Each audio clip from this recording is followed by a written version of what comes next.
Hello friends, welcome to our YouTube channel simple concepts. I am your friend Zakwan Shaikh. तो आज के इस particular video में माय फ्रेंड, तो हम सेकेंड जो पार्ट होता है पार्लियामेंट ऑफ इंडिया का, लोकसभा, तो हम उस लोकसभा को डिस्कस करेंगे। इसके प्रीवियस वीडियो में हमने राज्यसभा को डिस्कस किया था। What is Rajya Sabha, what's the power given to the Rajya Sabha, और इसमें हम देखेंगे डिफरेंस बिटवीन राज्यसभा और लोकसभा का, जो कि मैंने पिछले वीडियो में आपको सवाल पूछा था कि कौन ज़्यादा पावरफुल होता है। तो इस वीडियो में हम उस डिटेल को डिस्कस करेंगे, एस्पेक्ट्स को डिस्कस करेंगे इन डिटेल, इन डेप्थ में इस पर्टिकुलर वीडियो में। तो चलिए शुरू करते हैं माय फ्रेंड्स। आज का हमारा टॉपिक लोकसभा। तो शुरू करने से पहले माय फ्रेंड्स, अनअकैडमी ने prelims revision carnival UPSC CSC 2020 special classes festival जो आपके लिए ऑर्गेनाइज किया है, जिसमें आपको 400 प्लस फ्री लाइव क्लासेस देखने को मिल सकते हैं माय फ्रेंड्स, सुनने को मिल सकते हैं, आपको सीखने को मिल सकता है उस 400 प्लस फ्री लाइव क्लासेस से, वो भी फ्री ऑफ कॉस्ट है आपके लिए। तो जल्द से जल्द ज्वाइन हो जाए अनअकैडमी को, जो कि 5 सितंबर से ये प्रीलिम्स रिवीजन कार्निवल शुरू हो चुका है। जो कि आपको जो वीडियोस आपके होंगे वो प्रीलिम्स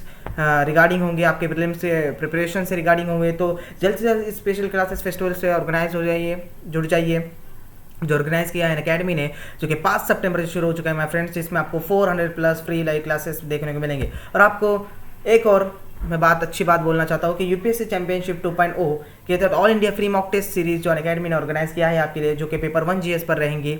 आपके जितने भी सब्जेक्ट है पेपर 1 जीएस के, उस इस मॉक टेस्ट में होंगे। और as a revisions, as a preparations regarding आपके लिए बहुत ही अच्छी अपॉर्चुनिटीज़ है। आप अगर इसमें टॉप 5 रैंक्स रहते हो माय फ्रेंड्स, तो इसमें आपको पेड सब्सक्रिप्शन अनअकैडमी का 6 मंथ्स के लिए वो भी फ्री में मिल सकता है। और आप अगर टॉप 25 रैंक्स में आते हो तो आपको 3 मंथ्स का paid subscription Unacademy free of cost दे रही है। तो ये भी बहुत अच्छी अपॉर्चुनिटीज़ है आपके लिए। सिर्फ प्रिपरेशन ही नहीं होगा आपका इससे, तो आपको इससे पेड सब्सक्रिप्शन अनअकैडमी का मिल सकता है माय फ्रेंड्स। तो इतना ही नहीं, तो win chance to have meet and UPSC CSC 2019 toppers, आपको 2019 के टॉपर्स जो है उनको उनसे सीखने को मिल सकता है, उनसे मिलने को आप जा सकते हैं इस मॉक टेस्ट के थ्रू, अगर आप अच्छे रैंक लाते हैं इस मॉक टेस्ट में। और टॉप अनअकैडमी एजुकेटर से भी आप सीख सकते हैं, जो कि बहुत ही अच्छी अपॉर्चुनिटीज़ है अपने आप में। तो अनअकैडमी सब्सक्रिप्शन स्कॉलरशिप भी आपको मिल सकती है माय फ्रेंड्स। तो ये मॉक टेस्ट आपको कब कब अवेलेबल होंगे माय फ्रेंड्स, जो कि वो 30 सितंबर को है, 20 सितंबर को अवेलेबल होंगी और 27 सितंबर को अवेलेबल होंगी। तो जल्द से जल्द इनरोल कीजिए इस मॉक टेस्ट को, जो कि डिस्क्रिप्शन लिंक हमारे डिस्क्रिप्शन बॉक्स में दी गई है आपको। तो वहाँ से डिस्क्रिप्शन बॉक्स में से लिंक को आपको क्लिक करना है और इसे एनरोल करना है इस मॉक टेस्ट को, जो कि आपके लिए फ्री ऑफ कॉस्ट है माय फ्रेंड्स। और इसके बहुत ही बेनिफिट्स आपको होंगे। तो जल्द से जल्द एनरोल कीजिए माय फ्रेंड्स। और आपको पता है कि 30 दिन से कम दिन रह चुके हैं ये प्रीलिम्स एग्ज़ाम्स को, तो आपका प्रिपरेशन आप यूपीएससी 2020 का अनअकैडमी के साथ कर सकते हैं, जिसकी वजह से आपको बहुत ही अच्छी अपॉर्चुनिटीज़, आप ज़्यादा से ज़्यादा आपके चांसेस बढ़ जाते हैं क्रैक होने के माय फ्रेंड्स, है ना। तो जल्द से जल्द अनअकैडमी के साथ जुड़ जाइए माय फ्रेंड्स। और अगर आप सब्सक्राइब करते हैं अनअकैडमी के एक भी कोर्सेज को, तो आपको अनलिमिटेड बेनिफिट्स मिल सकते हैं। तो कौन से ऐसे बेनिफिट्स मिल सकते हैं माय फ्रेंड्स आपको? तो learn life from the comfort of your home, आप घर बैठे आराम से सीख सकते हैं, कहीं जाने की आपको कोई ज़रूरत नहीं होती। और unlimited access to all courses, आपको अनलिमिटेड एक्सेस मिल सकता है। टॉप एजुकेटर्स जो होते हैं इंडिया के, स्पेशलाइज सब्जेक्ट्स के स्पेशलाइज एजुकेटर्स आपको सिखाएंगे। और एग्जॉस्टिव कवरेज ऑफ सिलेबस भी आपको मिल सकता है, नो डाउट अबाउट इट। और रेगुलर डाउट क्लियरिंग सेशंस भी बहुत ही अपने आप में बहुत ही इंपॉर्टेंट चीज़ है। आपके कंसेप्ट्स क्लियर हो जाएंगे इस रेगुलर डाउट क्लियरिंग सेशंस के थ्रू। और लाइव टेस्ट सीरीज भी बहुत इंपॉर्टेंट है यूपीएससी एग्जाम्स के लिए। अगर आप कोई भी गवर्नमेंट एग्जाम्स दे रहे हो माय फ्रेंड्स, तो टेस्ट सीरीज बहुत ही इंपॉर्टेंट है। आपकी प्रिपरेशंस में बहुत ही हेल्प होती है टेस्ट सीरीज की। आपको अगर फॉर्मेट पता चलता है तो कैसे टाइप्स के क्वेश्चंस आपको एग्जाम्स में आएंगे, है ना, एग्जाम्स में किस टाइप के क्वेश्चंस आपको फेस करने पड़ेंगे। और study material as a PDF format आपको अनअकैडमी प्रोवाइड करेगा। आंसर राइटिंग सेशंस भी आपको मिलेंगे और मेंटरशिप एंड गाइडेंस वो भी आपको भरपूर मिलेगा अनअकैडमी से, अगर आप सब्सक्राइब करते हैं अनअकैडमी के एक भी कोर्सेज को माय फ्रेंड्स। और इतना ही नहीं, 100% सिलेबस कवरेज भी आपको मिलेगा, डेडिकेट डाउट क्लियरिंग सेशंस भी आपको मिलेंगे, डेली करंट अफेयर्स प्रैक्टिस भी आपको मिलेंगी, जो कि आपको पता है कि daily current affairs play a vital role in any examination.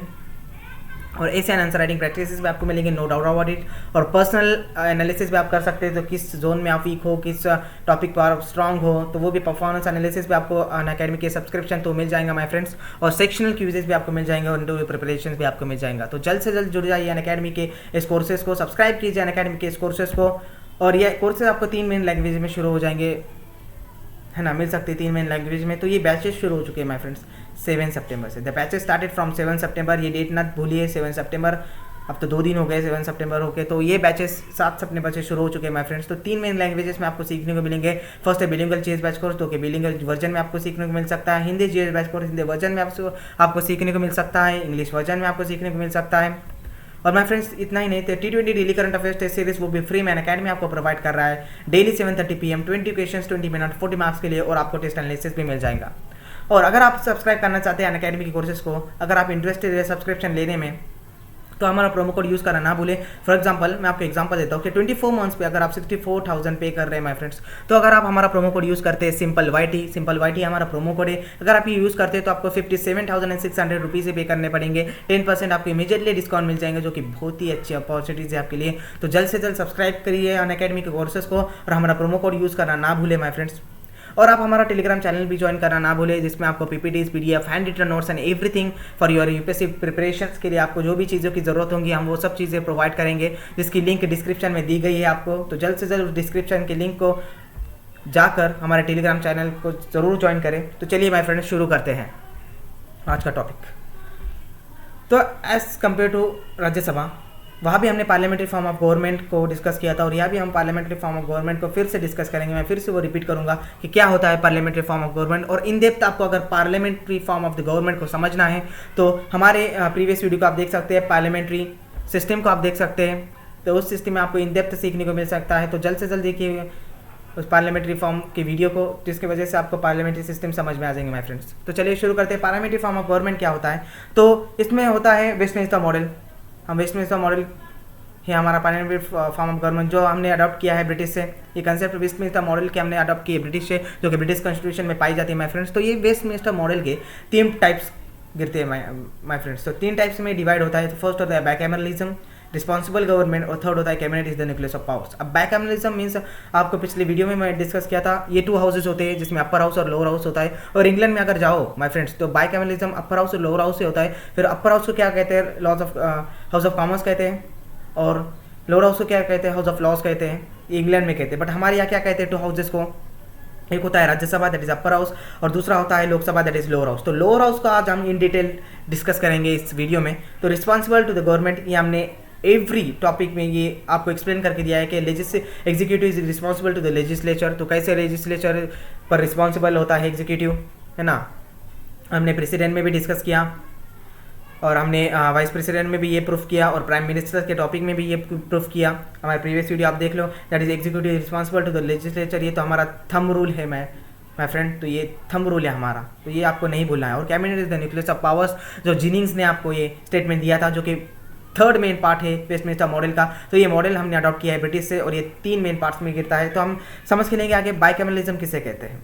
तो बाइकैमरलिज्म मीन्स 2 हाउसेस, जिससे मैं अभी आपको बोला था बाइकैमरलिज्म नथिंग बट 2 हाउसेस। एक होता है अपर हाउस जो होता है राज्यसभा, और लोअर हाउस होता है लोकसभा, है ना माय फ्रेंड्स। तो ये क्या होता है ना, लोकसभा हम आज डिस्कस करने वाले हैं। तो अब आते हैं लोकसभा पर, है ना, which is directly elected house, जो कहते हैं ना हम directly elected house, directly elected members. तो डायरेक्टली पीपल से चुने गए मेंबर्स इस लोकसभा में होते हैं, है ना। इनमें अब क्या होता है ना, इसके टोटल 2 मेंबर्स जो होते हैं ना इसमें, इस लोकसभा में के जो 2 मेंबर्स होते हैं उन्हें कहते हैं एंग्लो इंडियन कमेटी के मेंबर को नॉमिनेट किया गया होता है माय फ्रेंड्स, है ना, अंडर द आर्टिकल 331। ये अंडर द आर्टिकल 331 इस एंग्लो कमेटीज़ के मेंबर को, 2 ही एंग्लो कमेटीज़ के मेंबर को यहाँ पर क्या होता है नॉमिनेट किया गया जाता है थ्रू प्रेसिडेंट, है ना। बाकी डायरेक्ट इलेक्शन से आते हैं, है ना। तो मैक्सिमम सैंक्शन स्ट्रेंथ आपको जाननी होगी लोकसभा की। तो मैक्सिमम सैंक्शन स्ट्रेंथ है लोकसभा की 552, है ना। तो 552, इसमें से 530 डायरेक्टली इलेक्टेड आते हैं, है ना, डायरेक्टली पीपल्स ने चुने हुए आते हैं, इंडियन सिटीजन्स ने चुने हुए आते हैं। और 20 आएंगे यूनियन एंड टेरिटरीज से, ये बात समझ के लो, ये स्ट्रक्चर समझ के लो।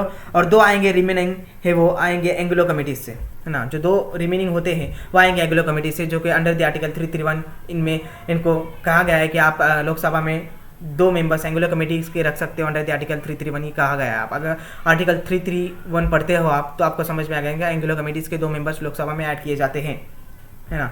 तो आपको समझ में आ कि टोटल मैक्सिमम सैंक्शन स्ट्रेंथ कितनी है लोकसभा की, दैट इज 552। उसमें से 530 मेंबर्स डायरेक्टली इलेक्टेड होते हैं, है ना। 20 मेंबर्स यूनियन एंड टेरिटरीज से आते हैं, और रिमेनिंग 2 मेंबर्स जो होते हैं माय फ्रेंड्स, तो वो होते हैं एंग्लो कमेटीज़ के, जो कि ऐड किया गया है हमने अंडर आर्टिकल 331, है ना। समझ में आ गया मैक्सिमम सैंक्शन स्ट्रेंथ लोकसभा की, तो नोट डाउन कर लीजिए, है ना फ्रेंड्स।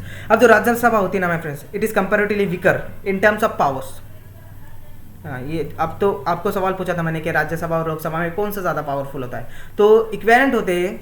हम आगे तो देखेंगे, डिस्कस करेंगे तो किस सेक्शंस में लोकसभा के पावर्स हाई हो जाते हैं, है ना। तो हम देखेंगे कि तो अगर आप कहते ना ऐसा बोला गया तो उस सेक्शंस को मद्देनजर रखते हुए अगर बोला गया कि it is comparatively weaker in terms of power, कौन, Rajya Sabha is weaker in terms of powers then Lok Sabha, है ना। तो लोकसभा स्ट्रांग होती है, क्यों स्ट्रांग होती है, एक रीज़न उसके पीछे ये भी है माय फ्रेंड्स कि इसमें डायरेक्ट इलेक्टेड पर्सन्स होते हैं, इसमें डायरेक्ट इलेक्टेड पीपल्स होते हैं, जो लोकसभा के मेंबर्स होते हैं वो डायरेक्टली इलेक्टेड होते हैं, है ना। जैसे 530 members it is directly elected from the people, जो कि पीपल अपने वोट से उनको चुना कर देते हैं। तो इसीलिए उनके पावर्स हाई होते हैं as compare to Rajya Sabha members. तो अब राज्यसभा में क्या होता है माय फ्रेंड्स, राज्यसभा में देखिए इनडायरेक्टली इलेक्शंस होते हैं, है ना, प्रोपोर्शनल रिप्रेजेंटेशन होता है, सिंगल ट्रांसफरेबल वोट होता है।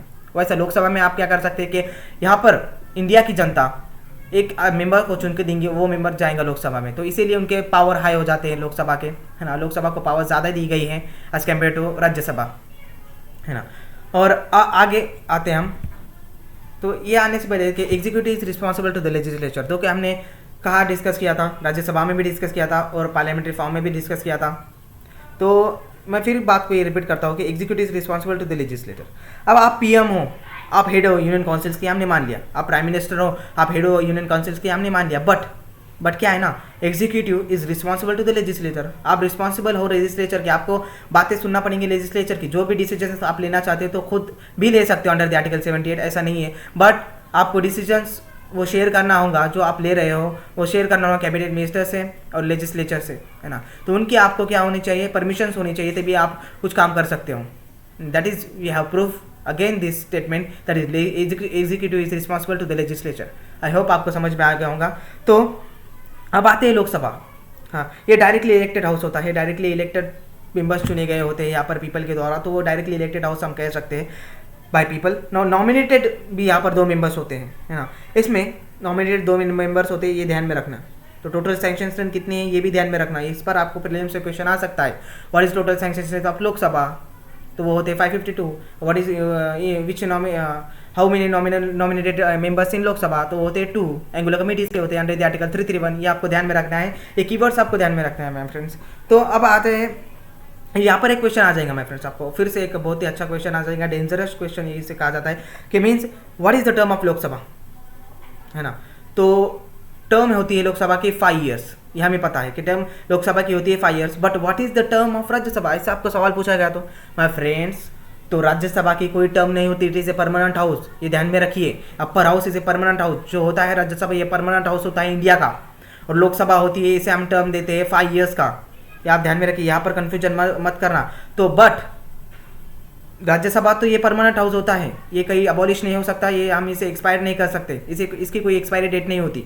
बट क्या है ना, राज्यसभा के मेंबर्स की एक्सपायरी डेट तो हो सकती है ना, हम उसे सालों साल तो वैसे नहीं रख सकते मेंबर्स को, तो बट राज्यसभा के मेंबर्स की एक्सपायरी डेट होती है, इनको टर्म दिया जाता है 6 ईयर्स का, समझ रहे हो। राज्यसभा के मेंबर्स को टर्म दिया जाता है 6 ईयर्स का, कि आप 6 ईयर्स के बाद आप बदल सकते हो, you will directly will be changed after the 6 years, ये समझ रहे हो। और लोकसभा के मेंबर्स का टर्म कितना होता है 5 ईयर्स, तो ये समझना होगा कि लोकसभा का मेंबर्स का और लोकसभा का टर्म 5 ईयर्स का होता है, और राज्यसभा इसे परमानेंट होता है, राज्यसभा का कोई एक्सपायरी डेट नहीं होता, राज्यसभा की कोई टर्म नहीं होती, स्पेसिफिक पीरियड टर्म नहीं होता, बट राज्यसभा के मेंबर्स की टर्म होती है, वो होती है 6 ईयर्स, ये आपको ध्यान में रखना है। तो हमने डिस्कस किया Lok Sabha is a house of peoples, directly elected peoples आते हैं यहाँ पर, और नॉमिनेटेड यहाँ पर 2 मेंबर्स होते हैं जो एंगुलर कमिटीज़ के होते हैं, जो कि हम अंडर आर्टिकल 331 इसमें क्या करते हैं, ऐड करते हैं। तो what is the difference between Rajya Sabha और लोकसभा, राज्यसभा में इनडायरेक्टली इलेक्शंस होते हैं, प्रोपोर्शनल रिप्रेजेंटेशन होता है, सिंगल ट्रांसफरेबल वोट होता है, और मैक्सिमम सैंक्शन स्ट्रेंथ जो कि हमने पिछले वीडियो में डिस्कस किया था राज्यसभा की, वो होती है 252 पीपल्स, समझ रहे हो, 252 पीपल्स यहाँ पर मैक्सिमम सैंक्शन स्ट्रेंथ होती है, और यहाँ पर 12 पीपल्स 238 पीपल्स जो होते हैं वो इनडायरेक्टली इलेक्टेड होते हैं, और वहाँ पर क्या होता है कि 12 पीपल्स प्रेसिडेंट जी अपॉइंट करते हैं, नॉमिनेट करते हैं on the basis of literature, arts, social science and आपके लिटरेचर, समझ रहे हो, आर्ट्स, सोशल साइंस, लिटरेचर, इसके बेसिस पर, प्रैक्टिकल एक्सपीरियंस पर, स्पेशल नॉलेज पर यहाँ पर प्रेसिडेंट नॉमिनेट करते हैं राज्यसभा में। तो यहाँ पर वैसा कुछ नहीं होता कि यहाँ पर सिर्फ होते हैं डायरेक्टली इलेक्टेड पीपल्स होते हैं, और 2 सिर्फ मेंबर्स होते हैं नॉमिनेटेड जो एंगुलर कमिटीज़ के होते हैं, जिसमें हम अंडर द आर्टिकल 331 लेते हैं। तो आपको ध्यान में आ गया व्हाट इज लोकसभा, क्या स्ट्रक्चर है लोकसभा का, और क्वेश्चंस कैसे आएंगे लोकसभा पे, ये भी आपको ध्यान में आ गया, समझ गए हो। बट अब क्या होता है ना, अब ये लोकसभा लेस देन 5 ईयर्स की भी हो सकती है, लोकसभा ये डिजॉल्व भी हो सकती है। तो इसका रीजन क्या है, लोकसभा 5 ईयर्स कैसे हो सकती है, तो हमने तो टर्म दिया है ना, आपने तो अभी बोला कि लोकसभा की टर्म है 5 ईयर्स, लोकसभा के मेंबर्स की टर्म है 5 ईयर्स। हाँ भाई वो भी सही है, बट लोकसभा के जो लेस देन 5 ईयर्स भी हो सकती है और लोकसभा डिजॉल्व भी हो सकती है। अगर आप समझ गए हो तो प्राइम मिनिस्टर जो होते हैं है ना माय फ्रेंड्स, उन्होंने जरा हाउस ऑफ मेजॉरिटीज़ को एंजॉय नहीं किया, कुछ रीज़न से उन्होंने क्या किया, रिजाइनेशन दे दिया अपनी जॉब का, अपने पोस्ट का। तो उसके साथ साथ लोकसभा के मेंबर्स भी क्या करेंगे, प्राइम मिनिस्टर का साथ देंगे, लोकसभा के मेंबर्स की रिजाइनेशन देंगे। ये हमने देखा फेडरल सिस्टम में, ये हमने देखा पार्लियामेंट्री सिस्टम में, और ये हमने देखा प्राइम मिनिस्टर के टॉपिक में भी। अगर प्राइम मिनिस्टर किसी भी रीज़न से रिजाइन देता है तो लोकसभा के मेंबर्स भी को भी रिजाइन देना होगा, है ना। तो इसीलिए लोकसभा के लेस देन 5 ईयर्स भी हो सकता है टर्म लोकसभा का। और दूसरी चीज़, लोकसभा का आप at the time of emergency, in case of emergency, आप लोकसभा का आप लोकसभा को डायरेक्ट ओवर नहीं कर सकते, समझ रहे हो। At the time of emergency आप लोकसभा को ओवर नहीं कर सकते, आप 1 ईयर ईच आप एक्सटेंड कर सकते हो, बट ओवर नहीं कर सकते 1 ईयर ईच। अगर आप इंडेफिनाइट पीरियड के लिए नेशनल इमरजेंसी लगाते हो कंट्री पर, जो कि हमने नेशनल इमरजेंसी के दौरान डिस्कस किया, अगर आपने वो वीडियो देखा नहीं होगा तो जल्द से जल्द जाकर देखें कि नेशनल इमरजेंसी के वक्त हमने डिस्कस किया कि वो लोकसभा का पीरियड आप डायरेक्ट ओवर नहीं कर सकते, लोकसभा डायरेक्ट अबॉलिश नहीं कर सकते, हम 1 ईयर ईच उसे एक्सटेंड कर सकते हैं। और अगर लोकसभा आपकी, और अगर इमरजेंसी समझ के लीजिए, अगर इमरजेंसी आपकी इंडिफाइनाइट पीरियड के लिए रह गई तो हम क्या करेंगे, लोकसभा को भी इंडिफाइनाइट पीरियड के लिए बढ़ा देंगे, एक्सटेंड कर देंगे। ये बात ध्यान में रखिए, अगर इमरजेंसी आपकी कंट्री पर इंडिफाइनाइट पीरियड के लिए लागू होती है तो हम लोकसभा को भी इंडिफाइनाइट पीरियड के लिए एक्सटेंड कर देते हैं।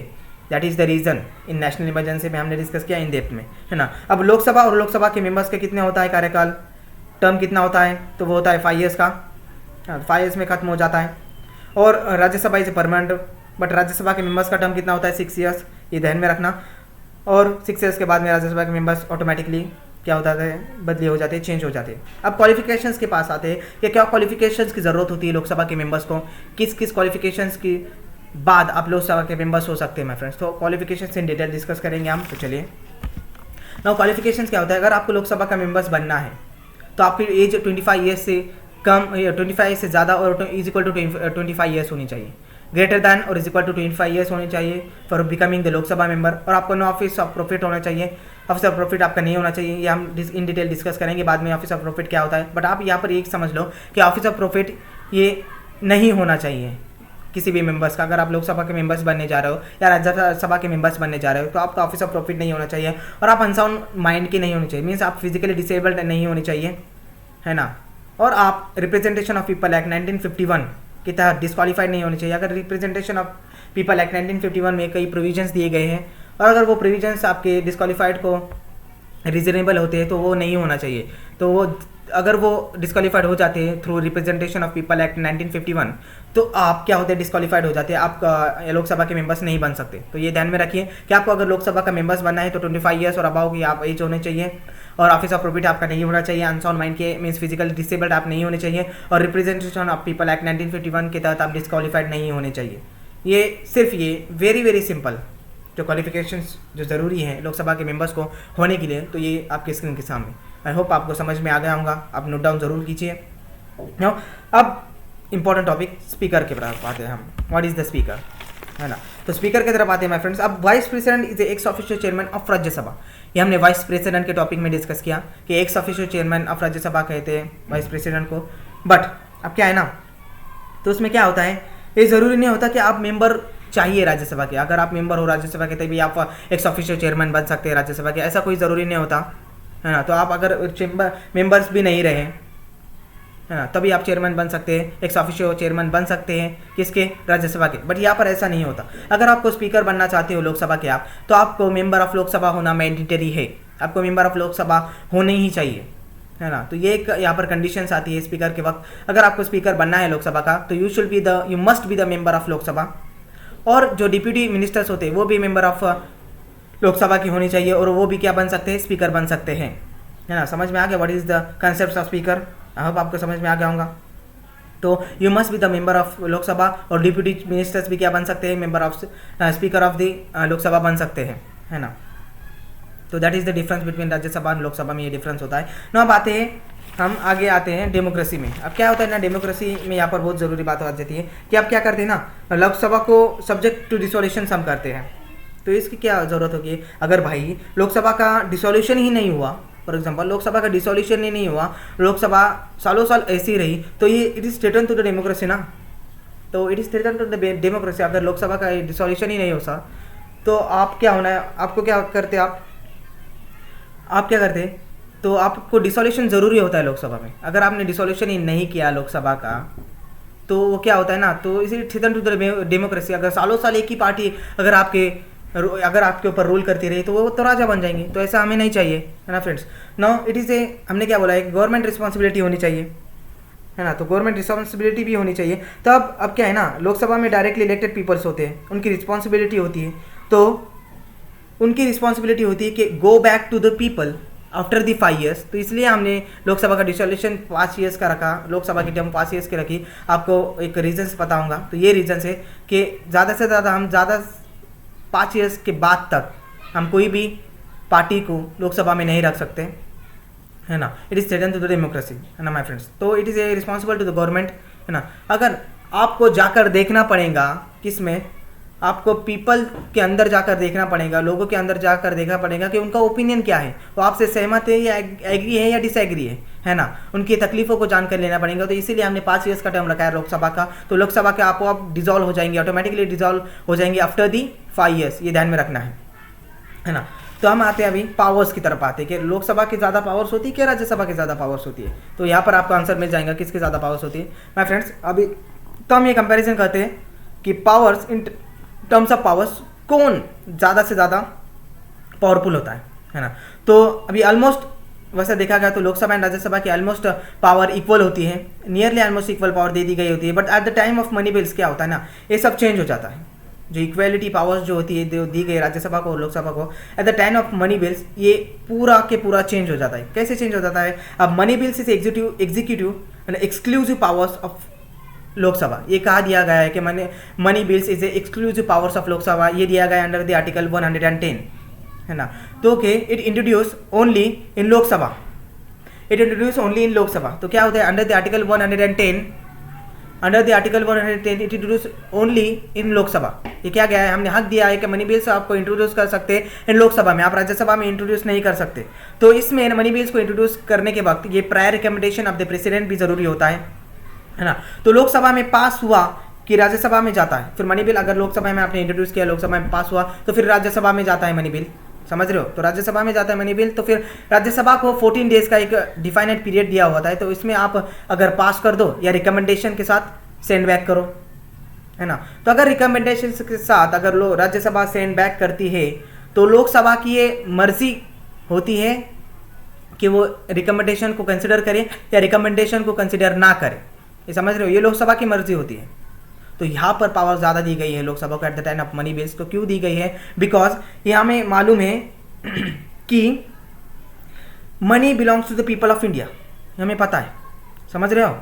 अगर लोकसभा की मर्जी वो माने या ना माने, वो प्रायर रिकमेंडेशंस को राज्यसभा के कंसिडर करे या ना करे, है ना। तो it has been after the 40 days it has been deem to the Lok Sabha that it has been pass in Rajya Sabha, है ना। तो अब ऐसा समझ लिया जाता है कि हमारे मनी बिल्स को पास हो गया राज्यसभा आफ्टर द 14 days, है ना। अगर आपका 14 डेज के बाद, तो लोकसभा डायरेक्टली बोल देंगी कि राज्यसभा में आपको ऑटोमेटिकली पास हो गया मनी बिल, है ना। तो ये पावर्स दी गई है at the time of money bill. तो क्यों इतनी पावर्स दी गई है माय फ्रेंड्स, तो आपको पता है कि ये पीपल ऑफ इंडिया जो होते हैं, तो money belongs to the people of India, ये हमें पता है ना। तो these are the thumb rule, ऐसे पढ़ते माय फ्रेंड्स कॉन्स्टिट्यूशन को। आप ऐसे मैट्रिक्स से पढ़ोगे तो आपको बराबर कंसेप्ट आपके क्लियर हो जाएंगे। तो इसलिए सिर्फ डायरेक्टली इलेक्टेड मेंबर्स ही मनी बिल्स बना सकते हैं, मनी बिल्स इंडिया का बना सकते हैं और उसे हैंडल कर सकते हैं, उसे इंट्रोड्यूस कर सकते हैं लोकसभा में, और फिर राज्यसभा में सिर्फ 14 डेज का क्या दे सकते हैं, डिफाइनेड पीरियड दे सकते हैं। और after the 40 days it has been deem to pass in Rajya Sabha, ऐसा हम मान ले सकते हैं, है ना। This is the powers is given to the Rajya Sabha, is given to the Lok Sabha, है ना माय फ्रेंड्स। तो आपको समझ में आ गया। At the in A case of money bills, तो सबसे ज़्यादा पावर्स किसकी होती है, लोकसभा की होती है, और सबसे कम पावर्स राज्यसभा की होती है। ऑलमोस्ट इन अदर पार्ट्स में almost is equal power equivalent होती है दोनों की। तो यही था हमारा लोकसभा। अगर आपको ये वीडियो पसंद आया तो जरूर सब्सक्राइब करें, लाइक करें हमारे चैनल को, और सब्सक्राइब करना ना भूलें अनअकैडमी के बैचेस को, और हमारा प्रोमो कोड यूज़ करना ना भूलें। हमारा प्रोमो कोड है सिंपल वाइटी, जिसके वजह से आपको 10% इमीडिएटली डिस्काउंट मिल जाएगा हर एक कोर्सेज पर। और हमारा टेलीग्राम चैनल ज्वाइन करना ना भूलें। तो हम फिर से मिलेंगे अगली वीडियो में, तब तक के लिए stay home, stay safe. Thank you friends, thank you very much.